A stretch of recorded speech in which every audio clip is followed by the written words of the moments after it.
आपण सर्वांमुळं जो जो कार्यकर्ता एका दिवसापुरता 2 दिवसापुरता काही 7 दिवसासाठी काही अविरात्र आम्ही पाहतोय तो कार्यकर्ता झटत होता। शेतकऱ्यांना किती सहभाग घेतला मला माहित नाही, पण माझा कार्यकर्ता कुठल्याही प्रकारचा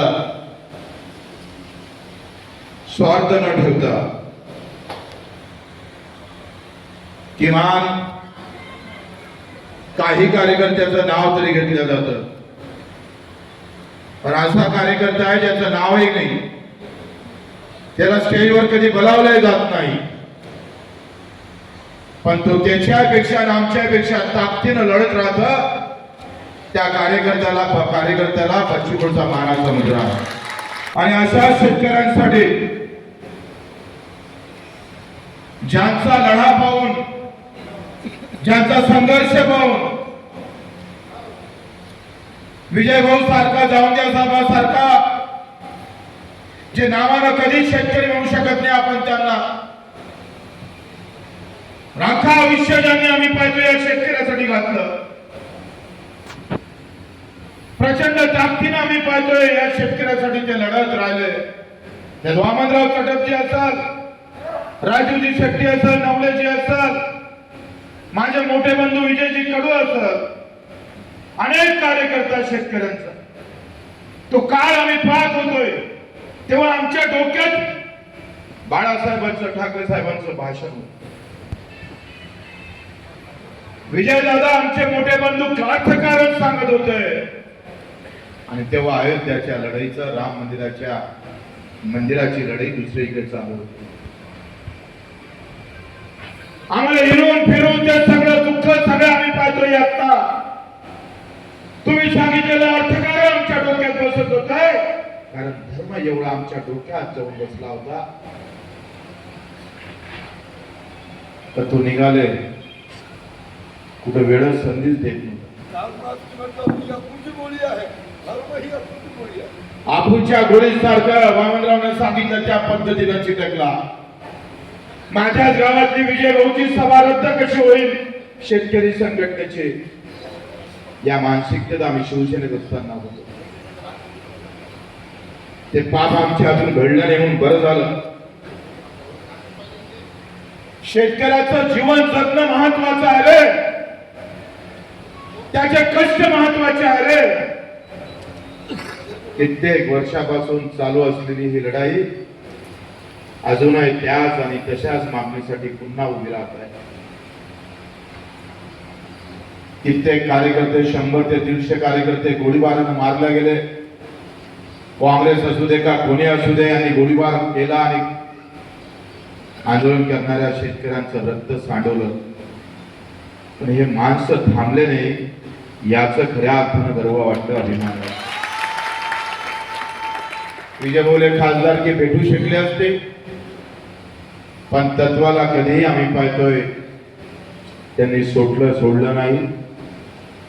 ही सगळी लढाई तुम्हाला पाहून आम्ही करतोय, तुमचं आंदोलन पाहून करतोय। मित्र, मला माहित आहे का आताचा जो काळ आहे तो जातीपाती धर्मानं आणि प्रचंड ताकदीनं आम्ही पाहतोय। तर एवढं सगळं वातावरण करून ठेवलंय तुमच्यासाठी का तुम्ही जातीपाती धर्माच्या बाहेर कधीच निघाले नाही पाहिजे। कहीं देखते आए तो फिर दिमाग में हरा और भगवा और नीला की लड़ाई तुम्हारे दिमाग में डालने वाले हैं। इथे बसणाऱ्या काही कार्यकर्त्याच्या डोक्यात कधी कधी निळा, भगवा, हिरवा असल्याचा त्या बच्चूकडे समजत नाही। अरे धर्म डुबाले लागला, तू काय सांगते आम्हाला? अरे आपल्या जातीवर अन्याय होता, मराठा ओबीसी म्हणून लढवल्या जात आम्हाला, पण अजूनही अर्ध्या मूर्ख लोकांना मी सांगतोय, तो मराठा ओबीसी हिंदू मुसलमान बौद्ध कोणी असू दे, तो आमचा एकतर शेतकरी असेल नाही तर तो मजूर आहे, विसरू नका। हे खऱ्या अर्थानं तुम्हाला गावागावात जाऊन सांगायला, शेतकरी शेतमजुराची जात आणि धर्म सांगून लढवले जाते। पण शेतकरी म्हणून लढवल्या जात नाही हे देशातलं सगळ्यात मोठं दुःख. आणि मला अभिमान आहे तुमच्यावर. काही धर्मजातीची लढाई प्रचंड ताकदीनं मोबाईल पासून तर गावापर्यंत, भाषणापासून तर मंदिर ते मशिदीपर्यंत, पुतळ्यापर्यंत चालू असताना सुद्धा माझा कार्यकर्ता शेतकरी आणि मजुराची लढाई लड़तना, ये हमारे लिए सबसे बड़ी बात है. हम वो आदमी है, वो कार्यकर्ता है जो नेताओं से भड़कता नहीं, लेकिन किसान का दुख अगर सामने आता है तो तोड़ के रखता. आणि ते कार्यकर्ते आहो का जो कष्ट करून जगत ना, तो मजूर असू दे, कामगार असू दे, कोणी असू दे, जो कष्टाने जगत, धर्म आणि जातीच्या नावाला नाही, त्याच्यासाठी लढणारा कार्यकर्ता खऱ्या अर्थानं तुमच्या माध्यमातून या जगासमोर जात आहे. व्यवस्था अशी वाईट आहे का राजकारणासाठी कार्यकर्ता सापडतं, आंदोलनासाठी नाही सापडत. राजकीय निवडणुका जर लढतो आपण तर कार्यकर्त्याची कमी सापडत नाही. सगळे जण तिकीट मागायच्या रांगेत उभा राहतं.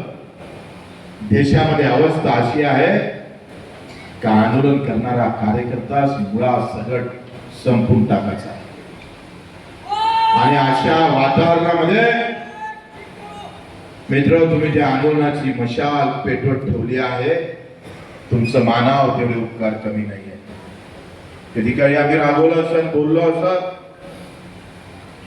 मेळघाटची संघर्ष यात्रा चालू होती, काही लोक गाडीवर समोर जात होते, काही लोक पैदल आमच्या समोर निघत होते. मनात असे वाटत होते का हे जर सगळे निघाले तर आपलं आंदोलन थोडस बेकून जाईल. तावा निघाले आम्ही थोडी ठेवली, त्याचं दुःख होते, पण ते मारली नसती तर कदाचित आंदोलन सरळ लाईनीत गेलं नसतं. त्याचं दुःख आहे. आम्ही बोलतो ते मनातून बोलत नाही. जे काही करतोय ते लोकांसाठी कशा पद्धतीनं करावं. ज्या पद्धतीनं छत्रपती शिवरायानं जे राजकारण केलं, कुणाला कसं गुंडाळायचं, कशा पद्धतीनं मातीत घालायचं, माझा शेतकरी शेतमजूर जिवंत राहायला पाहिजे, जगला पाहिजे. कमी सैन्यात सुद्धा स्वराज्य उभं करण्याची ताकद छत्रपतीनं ठेवली.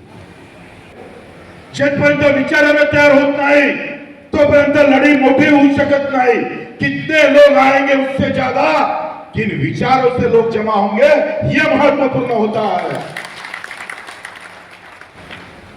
शिवा नावा काशी झाले, न्यावी समाजाचा माणूस, पन्हाळ्याचा वेढा तुटत नाही, फुटत नाही. आता इथून दुसऱ्या गडावर गेल्याशिवाय हे स्वराज्य वाचू शकत नाही, छत्रपतीला कळलं. आणि हुबेहूब दोन पालख्या काढायचं ठरलं. एक पालखी शिवा नावा काशीची, दुसरी छत्रपती खुद शिवरायांची. कसं प्रेम असतं बघा. मी का सांगतो तुम्हाला लक्षात घ्या. इतिहास तुम्हाला माहित आहे, पण जातीपातीच्या पलीकडे जाऊन स्वराज्य कसं उभं राहिलं ते विचाराचं होतं, सामान्य माणसाचं होतं. तो कुठल्याही जाती धर्माच्या माणूस असू दे, कुठलाही मुसलमान असू दे का हिंदू असू दे, हा विषय नव्हता. छत्रपतीच्या पुऱ्या राजवटीत कोणी आई बहिणीची इज्जत लुटल्या गेली, कोणाची मस्जिद पाडल्या गेली, कोणी मुस्लिम आहे म्हणून कापल्या गेलं, असं एकही उदाहरण सापडत नाही. म्हणून सगळे लोक मानतात हे छत्रपतीतलं सगळ्यात मोठं अंतर, गर्वाची गोष्ट. शिवानावा काशीच्या गळ्यात कवड्याची माळ घातली आणि छत्रपती शिवाजीचे दोन डोळ्यातले आसू शिवानावा काशीच्या खांद्यावर पडले. शिवानावा काशीत घेवरले.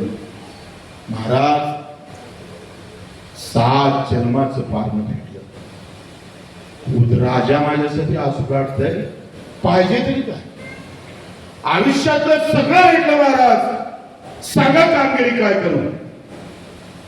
छत्रपतीनं सांगितलं काय 10-15 किलोमीटरवर जायचे तेव्हा मरणाशिवाय दुसरं बक्षीस तुला भेटणार माहित होत. आणि शिवानवा काशी 10-15 किलोमीटर चढले आणि मोघांनी पकडलं, सिद्धीजवळच्या सैनिकांनी पकडलं. तेपर्यंत महाराज गडावर तिकडे कूच केला. दुसरा नरवीर बाजीप्रभू धरती पडला.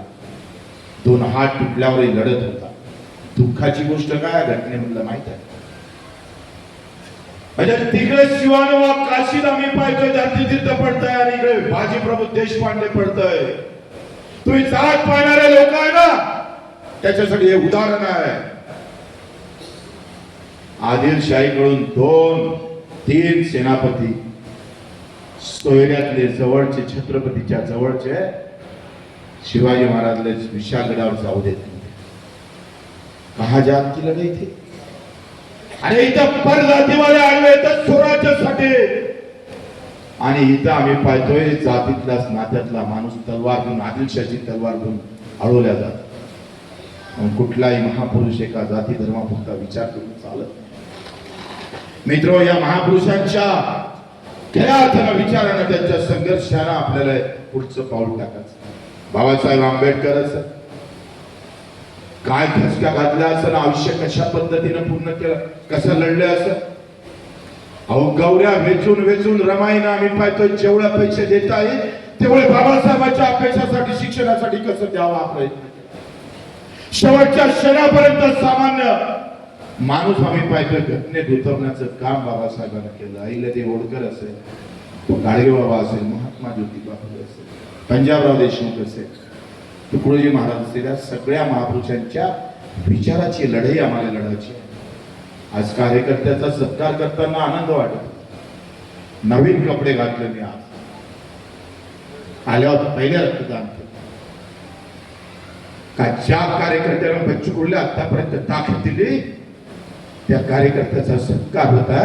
हे हमारे सब कुछ है. छत्रपतीने 2 थेंब काशीच्या अंगावर टाकले आणि काशीत प्रसन्न झाला. तसं बच्चू कडून रक्ताची बोतल देऊन माझ्या कार्यकर्त्याचा सन्मान घडवण्याचं काम. कदाचित हा कार्यकर्ता नसता तरी लढाई लढलो असतो आम्ही. किती शेतकरी आले असते रे. अजूनही घरी बसून जात पात पार्टी, मेरे पार्टी का आंदोलन नहीं है, मैं उस पार्टी का नहीं हूं. साले पार्टी का नहीं, जाती का नाही, धर्मात गुंतलेले लोक, ज्यांना याच्याशिवाय काही समजत नाही. मित्र, बच्चू कडू सोबत आहे किंवा मी तुमचा कार्यकर्ता म्हणून सोबत नको, विचाराच्या सोबत राहा. बच्चू कडू कोई बड़ी बात नहीं है. जब तक विचार को लेके हम आगे बढ़ते हैं तब तक हमारे साथ है. अगर जिस दिन विचार हमारा खत्म हो जाएगा उस दिन हमको भी लात मारने की धमक रखना चाहिए कार्यकर्ता. या विचाराच्या लढाईमध्ये आम्ही पाहतोय मान सन्मानाचा विषय नसतो. किसने बुलाया और क्यों बुलाया और मेरे को कहा बैठा. अशा खंडक कार्यकर्त्यांना संघटन उभं नाही राहतो. राजकारण उभं राहू शकतं, आंदोलन नाही उभं राहू शकत. माझं नाव, माझं काय, मला कुठं बसवलं, हे कार्यकर्ता नाही हो सकता, राजकारणी हो सकता. आणि म्हणून अशा कार्यकर्त्यामुळं आज हे केवढी मोठी लढाई. वामनराव चटप असेल, राजूभाऊ शेट्टी असेल, अजितदादा नवले असेल, तिकडे तुपकर असेल, महादेवराव जानकर असेल, त्या सगळ्यांनी आमच्या पाठीशी उभं राहण्याचं, आम्हाला साथ देण्याचं, पाठीशी म्हटल्यापेक्षा साथ देण्याचं मोठं काम केलं. लहान गोष्ट नाही आहे, विश्वास आहे. मुंबईला गेल्यानंतर काय टवाळक्या झाल्या. अरे शेतकऱ्याच्या आत्महत्यानंतर तर असं वाटायचं का आपणच आत्महत्या करावं, एवढे वाईट लिहिलं गेलं रे, एवढं वाईट लिहिलं. असं वाटत होतं एवढ्या इमानदारीनं आपण हे लढाई लढतोय. काही टवाळके लोक आम्ही पाहतोय घरी बसून आम्ही कॉमेंट्स करतो ना, तेव्हा नाही म्हटलं तरी आमचं मन आहे ना, आम्हाला वेदना होत रे बाबा. एका पैशाचा लाजन नसताना लागण तसे आरोप केले गेले, तर आम्ही थांबलो नाही. आरोपाचा मी पाहतो तेव्हाचे तर 4-5 दिवस पाहिले तर फेसबुक फक्त आपल्याला शिव्या देणारे आहेत. त्यांना अधिक कष्ट करावं, मेहनत करावं, अंगावर गुन्हे दाखल करून घ्यावं आणि वरतून लोकांच्या शिवाय खावं. वा, काय मन बोलत असेल. ज्याच्यासाठी अख्खी मेहनत घेतली, आयुष्य घेतलं, होतं नव्हतं सगळं कमावलं तेव्हा बापाने किंवा मायने जसं पोट्ट आणून पाडतं ना, हट पैदा केलं काय, उपकार केलं काय, अशी जी औलाद असतं ना, त्या हराम खोराला आपण ठेचलं.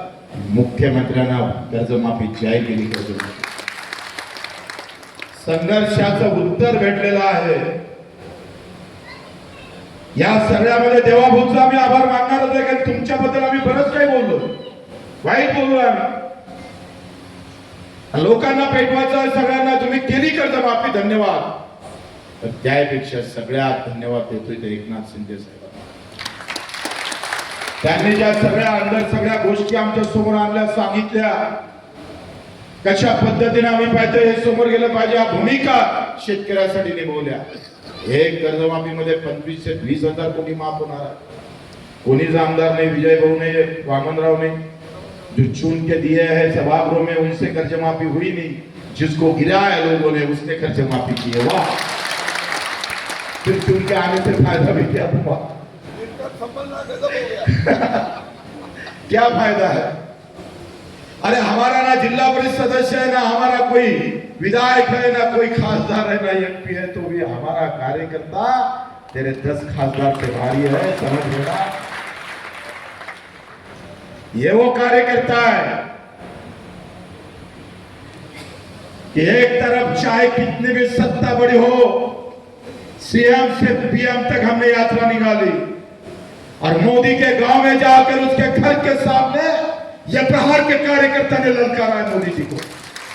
ये वो कार्यकर्ता, किसान और हमारा मजदूर जो कष्ट करने वाला आदमी है, जिस तरह हमारे भगत सिंह ने जान दी उसी तरह हम भी देने वाले को तैयार. आम्ही तर पहिलेच ठरवला है, भाऊ आए तो फिर गांधीगिरी से और नहीं आए तो फिर भगत सिंह गिरी से उड़ा के रख देंगे. जीते तो सभी है, लेकिन जीना इन लोगों के जैसा है. मैं पहिलेच ठरवला. 2,500 रुपये महिना झाला दिव्यांगाचा. या दिव्यांगाची लढाई इतक्या हिंदुस्थानामध्ये लढते कोण? कोणती राजकीय पार्टी लढते विचारा.